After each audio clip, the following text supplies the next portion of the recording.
A forger and a bank robber puzzled entire France for over 20 years. He forged millions of dollars and robbed the toughest Spanish, French, and even American banks. But in the end, he lived what left of his life as a modest constructor with a limited income. Why did he do all of this? Where did all the money he got go? Today's story is a biography of an abnormal person. Today's story is about a Spanish man named Lucio Urtubia. This is his picture when he was young, and this is his picture in 2020. He was born and raised in 1931 in a small Spanish town named Cascat. When he was 14 years old, his father fell ill. He was diagnosed with a dangerous kind of cancer, and the disease had already spread in his body. His father felt terrible pain. One day, the father, while he was in his bed, called his son Lucio and said, "I want to tell you something, my son. I feel an unsupportable pain. I can't bear it anymore. Please, go to Uncle Pablo and ask him to lend us a small sum of money to buy medicines." Uncle Pablo was one of the town's merchants. He was a rich man. When Lucio's father got sick, Uncle Pablo assured him he would be by his side if he needed something. That's why Lucio's father asked his son to go to him and ask for help. Lucio went to Uncle Pablo and told him about his father's dire state of health and that they needed money for medicines. Uncle Pablo, he replied that he could not help him and that he had already told him that to comfort him and lift his spirits. From then on, Lucio held a grudge against all the merchants and wealthy people. He used to feel helpless whenever he saw his father living in terrible pain, and no one wanted to help them. Day by day, his father's condition deteriorated until one day, when he called Lucio and said, "I can't stand the pain anymore. I want to die. Can you kill me?" When Lucio knew that his father had wished for death due to the pain, his heart broke. Imagine the state of a 14-year-old boy whose father implores him to end his life so that he will not endure any more suffering. Out of his father's pain, Lucio decided to do something crazy. He got a knife from the kitchen, went to the town's small bank, and monitored the banker while she was counting money. He seriously thought about attacking her, killing her, and taking the money. But eventually, he wasn't able to do it. And after a period of struggling with the pain, Lucio's father died. There is an important thing you should know about Lucio's father. He was a communist, which means he was against capitalism. This is one of the reasons that prompted Lucio to hate wealthy people, banks, and companies. Keep this in mind. It will have a big role in the story. After Lucio's father's death, Lucio lived with his family for a period. He had a brother and 3 sisters. His brother took him to a city on the Spanish-French border, where they both worked in smuggling drugs. This was the first time Lucio experienced the life of gangs, but he was forced to leave this job due to conscription in Spain. He was obliged to join the army and kept moving from center to center, from job to job. But he badly wanted to work in the pantry, which is the division in charge of food distribution in the army. Eventually, Lucio managed to join the pantry and quickly made friends among the soldiers. Lucio and his friends decided to rob the pantry, where many things were saleable for a great amount of money on the black market. They began robbing almost everything: blankets, clothes, canned food, shoes, and everything else. Lucio was happy with the money he made out of this, but he was happier that he managed to fraud the army chiefs, which gave him more pleasure. But this wouldn't last for long. The army chiefs discovered the robberies, and fortunately for Lucio, he was on vacation. All his friends were punished, and as soon as he got the news, he decided to leave the army and not go back. He even decided to leave the country because he knew that he became wanted. The closest country he could go to was France. He packed his stuff and went to Paris. Lucio had a sister in France who helped him get used to the country step by step. He used to seize all the job opportunities he got. After a period, he became an expert in the construction work. Being a hard worker, Lucio gave his work his all, which caused him some friction with his coworkers. They urged him to lower his enthusiasm and efforts by telling him that his extra work and effort made them appear careless. Lucio requested that they ignore him, go about their business, and leave him alone to pursue his desires. Lucio couldn't allow someone else to impose on him what to do. No matter how hard his colleagues tried to get him to reduce his efforts at work, he refused. But nonetheless, they didn't envy him or hate him. One day, in their lunch pause, they started talking about politics and political movements. One of them asked Lucio, "To which movement do you belong?" Lucio replied, "I don't know. I think I am a communist." They looked at each and started laughing. They said, "No, you are not. Communists love to get orders, and you are not the kind of people that accept the orders. You are an anarchist. An anarchist is the one who believes that laws and governments are unnecessary, the one who is always anti-system and refused to take orders from anyone." From that time, Lucio realized that he belonged to that political movement. The anarchism had many followers.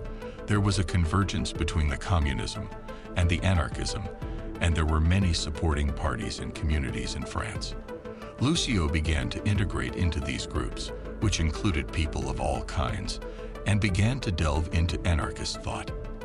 This movement is based on the idea of creating and building a community in which all people get freedom and equality, but without government and money, because they considered it the greatest evils in the world. They believe that wealth should be given to everyone. Lucio adopted this thought and began to consider governments, institutions, and companies as enemies. At that time, there was an anarchist man named Francisco Sabati, who was dubbed El Quico. He was one of the most wanted in Spain because he was one of the anarchism movement leaders, which was against the Spanish system. El Quico escaped to France, although he was wanted there too, but he needed a place to hide. Hiding in France was easier. He went to the anarchist community in Paris, and they told him that the safest place to hide was in Lucio's house. Since Lucio had no criminal record, El Quico kept hidden in Lucio's house for a period, during which they got to know each other and became friends. Lucio had already heard about El Quico and even considered him an idol, so he was proud to keep him in his house. El Quico was a professional bank robber. He carried out many large robberies in Spain. His robberies weren't by a smart plan or by digging tunnels. They were all armed robberies. He even brought his weapons to Paris. El Quico told Lucio that he would train him to rob banks, and Lucio was excited. Lucio wasn't as enthusiastic about stealing more money as he was about harming banks, because he considered them to be big enemies. Both of them began to carry out armed robberies, and Lucio began to learn from his friend El Quico. The problem was that Lucio was always stressed, especially in his first operations, to the point that he sometimes used to pick on himself. For Lucio, robbery was his way to fight the enemies. He didn't do it for love or money. He and his mentor El Quico used to divide the money into 3 portions: a portion for supporting their community, a portion for the families of their imprisoned friends, and the last portion for those who carried out the operation. Lucio and El Quico continued to rob, and during that period, El Quico became as a father for Lucio. He taught him, guided him, and even took care of him psychologically, because he knew that robberies weren't easy for Lucio. After several operations, the chase on El Quico raised. There was fear that if he got caught, the French authorities would extradite him to Spain, and the Spanish system would execute him immediately.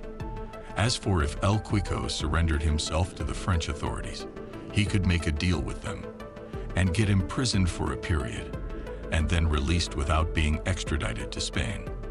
The group consulted among themselves and agreed that this step is the best.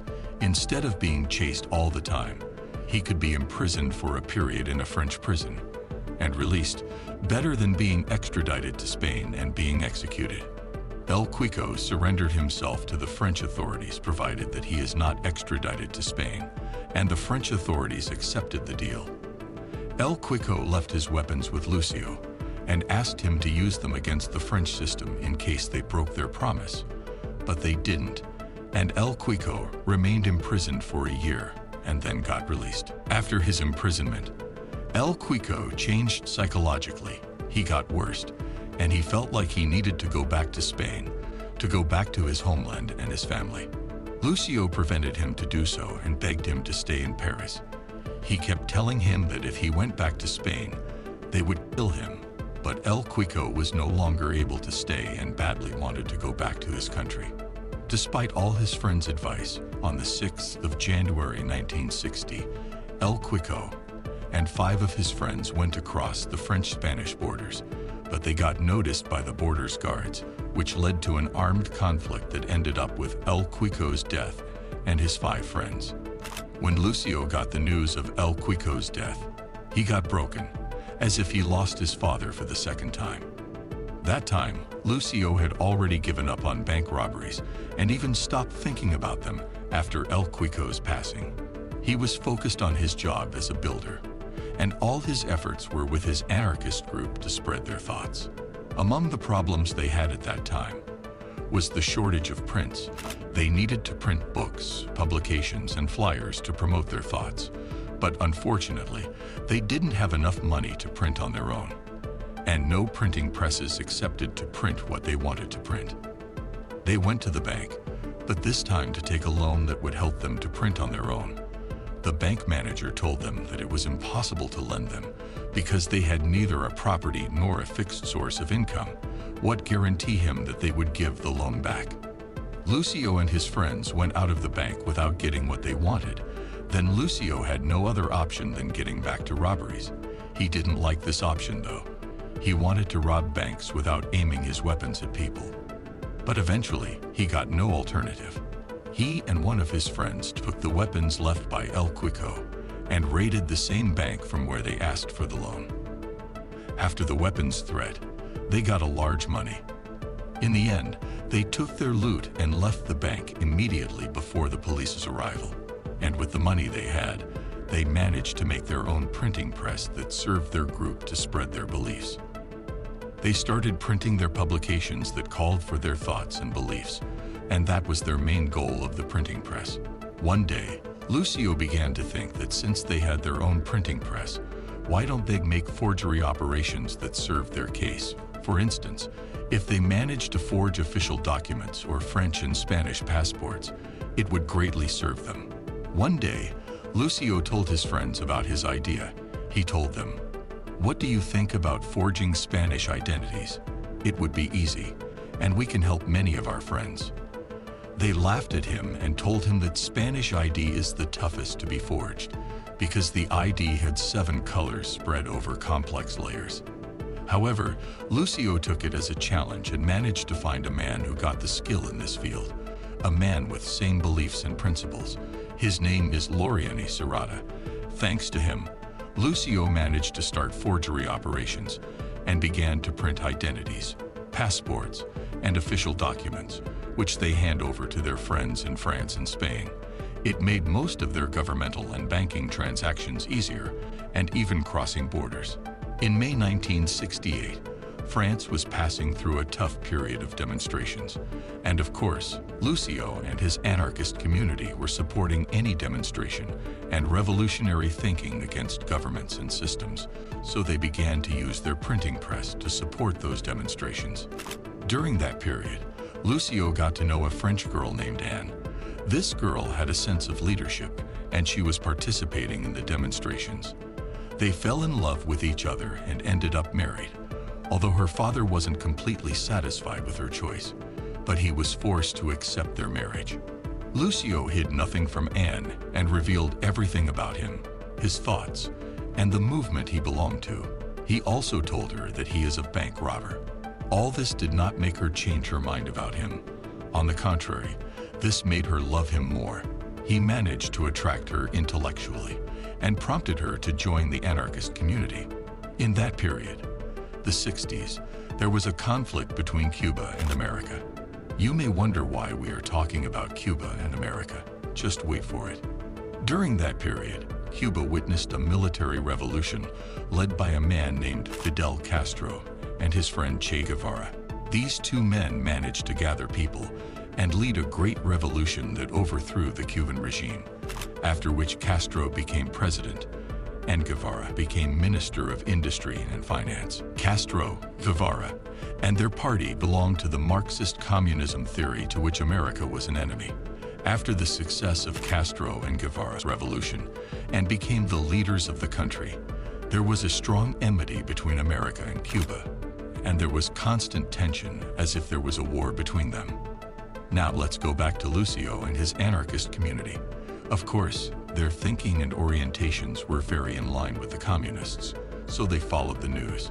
They supported the Castro regime in Cuba and wanted to support it in any way possible.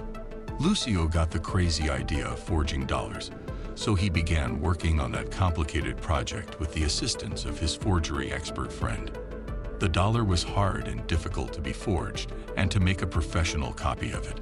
Lucio and his friends kept working for a long time trying to get the printing molds.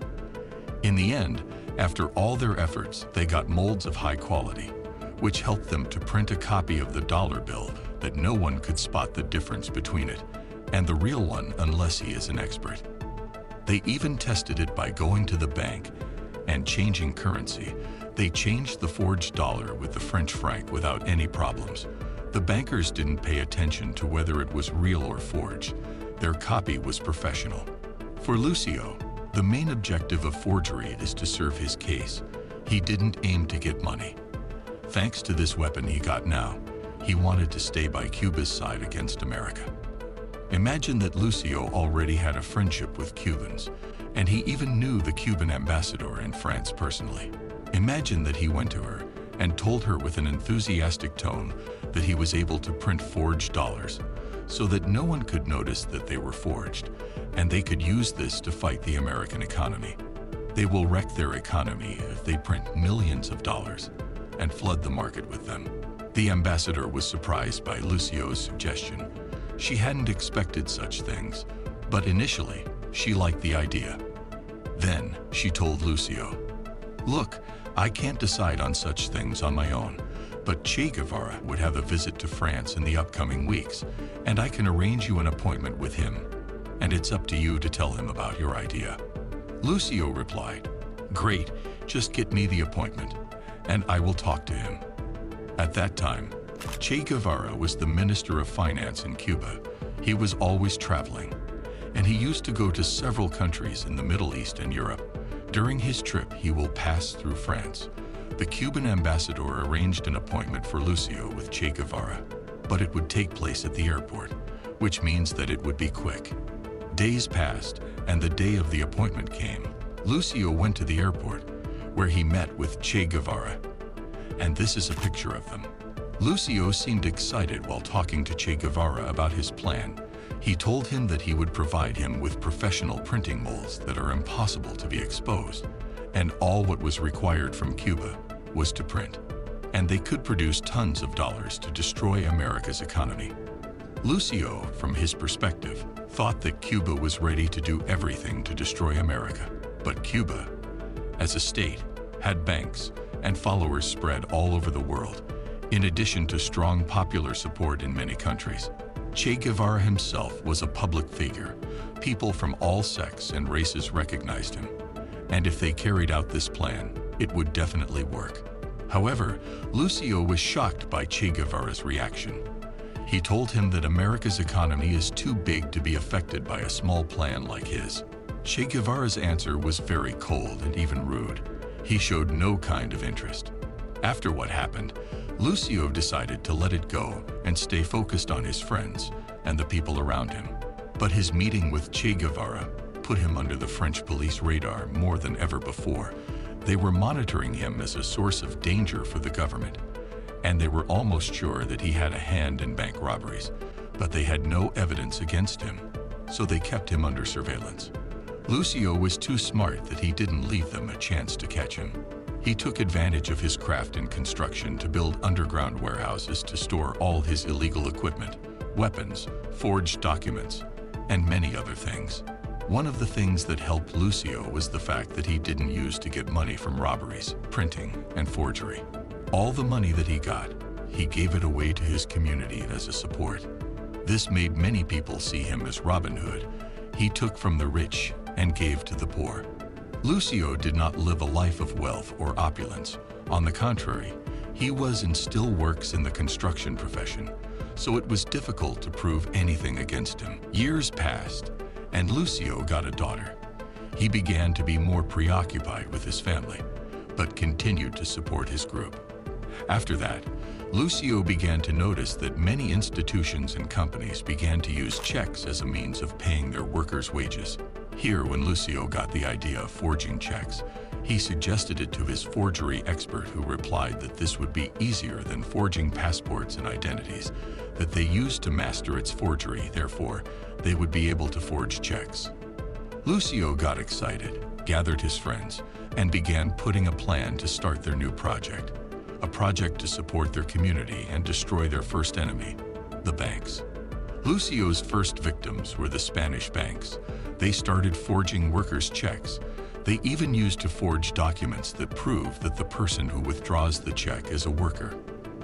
The banker used to give the money to that person and had no idea that the check and the documents are forged.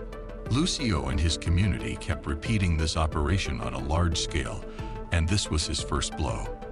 And he was forced to move to the next one that must be bigger and stronger.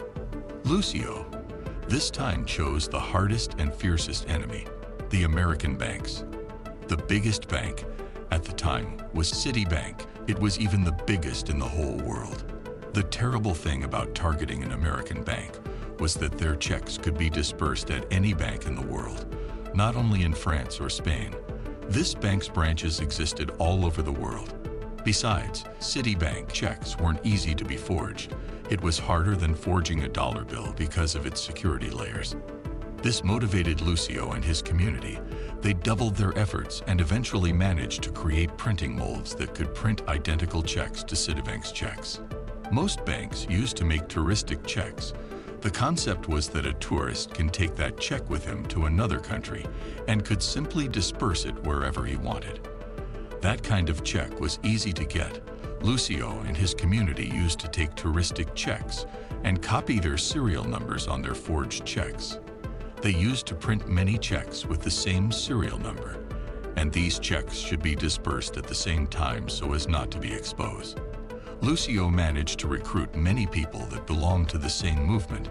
There were even people from distant cities across France, Spain, and many other European countries. Lucio created a network and started distributing his forged checks. The idea was that each one of those people would enter a branch of the bank in his city or region at the same time. He would hand over the check to the banker, withdraw the money, and leave the bank immediately. Another accomplice would be waiting for him to get the money discreetly, just in case the man who entered the bank was pursued by someone else. This way, all their forged checks that had the same serial number would be dispersed at the same time. The bank will not discover the scam until late, because at that time there was no internet, as forged checks are not revealed until hours or days later when they reach the main bank. And after sorting, they will discover that there is a set of checks with the same serial number. And then they would find out that they were scammed. The plan was really smart and effective. Citibank was losing millions and didn't know what to do. They put more pressure on the French police, but the police were always telling them that they were working on the case. Lucio used to carry out this operation once a month, and every time he did it, he withdrew millions in one fell swoop. As they did before, all that money went to their movement and community support. They took nothing but little. Citibank administration was confused. They felt pointless. They began to prevent checks disbursement in some periods of the day. They even imposed some laws and regulations that made checks disbursement difficult for everyone, not only for the scammers. This, of course, caused a huge anger and dissatisfaction among the bank's clients. Imagine 3 years passed, and the bank and authorities still looking for the source of those forged checks. Although they were suspicious about Lucio and his group, they were unable to obtain any evidence against them. Lucio and his friends were so careful that their operation kept in secret. But in 1980, Lucio would make a huge mistake. At that time, they printed large amounts of forged checks, so they have extra checks. One of Lucio's connections, a man named Tony Serra, suggested an American man that he knew who was ready to buy those forged checks for 30% of their value, meaning that if they gave him checks that worth $3 million, he would give them $1 million cash in return. At first, Lucio had doubts about that American man. He decided to know more about him, so he started monitoring him.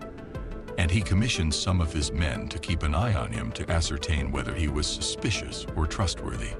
In the end, they found nothing suspicious about him, which prompted Lucio to make the deal. The American man would give them $1 million in return for forged checks of $3 million. Through the intermediary Tony, they arranged an exchange date at one of the well-known restaurants in Paris.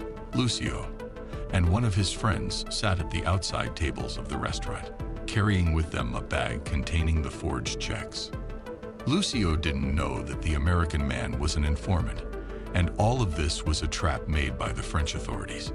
In a blink of an eye, Lucio found himself surrounded by the police, and he got arrested immediately carrying a bag of forged checks that was confiscated as evidence against him. Lucio remained in prison for some weeks, and in his first trial, his lawyer managed to find a loophole. It was about how the police dealt with some of the evidences and his arrest way. And there were some mistakes in their way of presenting the case. This allowed the lawyer to make a parole request after paying the bail. Despite the strong objection presented by the bank's lawyer and his statement that Lucio might escape, but the judge sentenced to release Lucio, and the trial will resume after correcting the errors. After Lucio's release, he was shocked by the media surrounding the place. Everyone wanted to cover his case, which was annoying to Lucio because he was really thinking of escaping. But despite all of the attention he got, Lucio managed to use a fake identity to stay undercover in Paris. He got an apartment in which he stayed without getting out, and no one knew about him except some of his friends that he trusted. He didn't want to go back to the court or prison, but at the same time, he had no idea about what he would do. What Lucio didn't know was that he was tracked by the police, and they knew about the place where he was hiding. They spied on him and took pictures of him. They even put microphones and opened his mailbox. They were spying on him to get more evidence to accuse him of bigger charges. In the end, after almost 2 months of secret surveillance, the police decided to arrest him for the second time, and a new trial has begun. Of course, Citibank's management and their lawyers wanted to make Lucio an example to everyone by imposing the most severe penalties on him. They had evidences by which they were trying to make a strong case against him. The bank thought that as soon as Lucio was caught, the forged checks would stop circulating. But on the contrary, the forged checks reached countries that had never reached before. They reached almost all the European countries and even the countries of South America, which was very scary to the bank, to the point that they stopped dispersing any touristic checks that are over $10. This made things worse. Customers' anger increased, and the bank received thousands of objections, insulting, and cursing messages. At that time, touristic checks were the main product of Citibank. They didn't have neither credit card nor ATM machines. The touristic checks are the only way for travelers to withdraw their money outside the country. They were in a bad situation as they were losing most of their clients almost every day. It was obvious that the bank administration would do the impossible to make Lucio pay all their loss. They wouldn't accept a sentence under 5 years of prison, or giving back all the money he stole in addition to a compensation for damages and the loss of clients and reputation, and they estimated it of $50 million.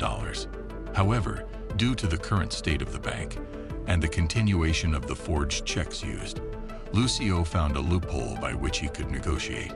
He called the bank administration for negotiation. He, his lawyer, Citibank lawyers, and some of the bank officials arranged a negotiation meeting. During the meeting, Lucio claimed that he was aware that the checks reached different countries and assured them that without him, the checks wouldn't stop circulating. The bank managers understood that Lucio was asking for release in return for stopping the forged checks. The bank managers wondered about the guarantees. Lucio said that he first would provide them with all the printing molds he had, the printing molds that took him a long time to make just to get an identical outcome. Second, he claimed to be the one who had control over the checks distribution network, and he could stop it whenever he wanted. They asked for guarantees again.